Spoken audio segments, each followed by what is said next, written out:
Hi friends, দেখতে পাচ্ছ বৃষ্টি ভেজা বিকেল বেলাতে চলে এসেছি চিকেন পকোড়ার রেসিপি নিয়ে। পেঁয়াজ কুচি করে নিলাম, লঙ্কা কুচি করে নিলাম, 3 থেকে 4 ঘন্টা ফ্রিজে রাখা মাংস বের করে নিলাম আর জলগুলো ঝরিয়ে ঝরিয়ে নিয়ে নেবো একটা পাত্রে।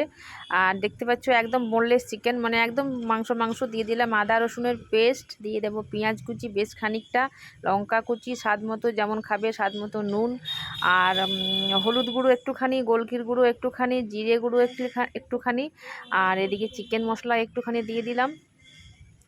আর বেসন দেবো যেমন লাগবে, আর একবার দিতে হবে যেমন মাখবো সে দেখি, খুব বেসন করব না, চিকেনে করব। আর একটা লেবুর অর্ধেকটা আমি দিয়ে দিলাম, যেহেতু হোমিওপ্যাথি খাচ্ছি বলে বেশি দিলাম না, একটা গোটা লেবু দেওয়া যেতে পারে। একটা গোটা লেবু দিলে বেশ ভালোই লাগবে খেতে, খারাপ লাগবে না।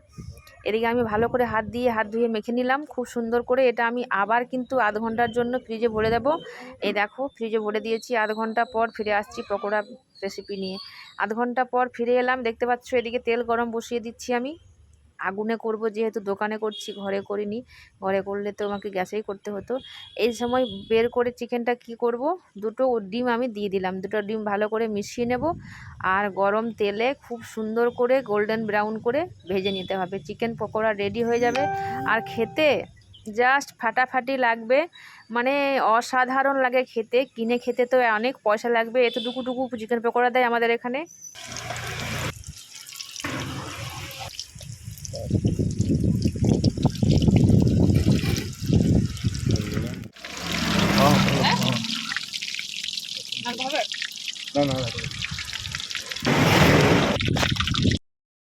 সবগুলোই আমি ভেজে নেব এইভাবে হালকা ব্রাউন করে। আর সসের সাথে সার্ভ করব, কেউ লেবু দিয়ে, লঙ্কা দিয়ে আর সস দিয়ে সার্ভ করব। আহা হা, জাস্ট ফাটাফাটি লাগবে খেতে। একবার অবশ্যই এভাবে ট্রাই করো। টাটা বন্ধুরা, যদি ভালো লেগে থাকে তাহলে কিন্তু অবশ্যই ভিডিওটা আমার শেয়ার করে দিও বেশি বেশি করে। আর লাইক কমেন্ট শেয়ার অবশ্যই করো। টাটা, ভালো থেকো সবাই, সুস্থ থেকো। কেমন লেগেছে এবারে ট্রাই করে একবার অবশ্যই কমেন্টে জানিও।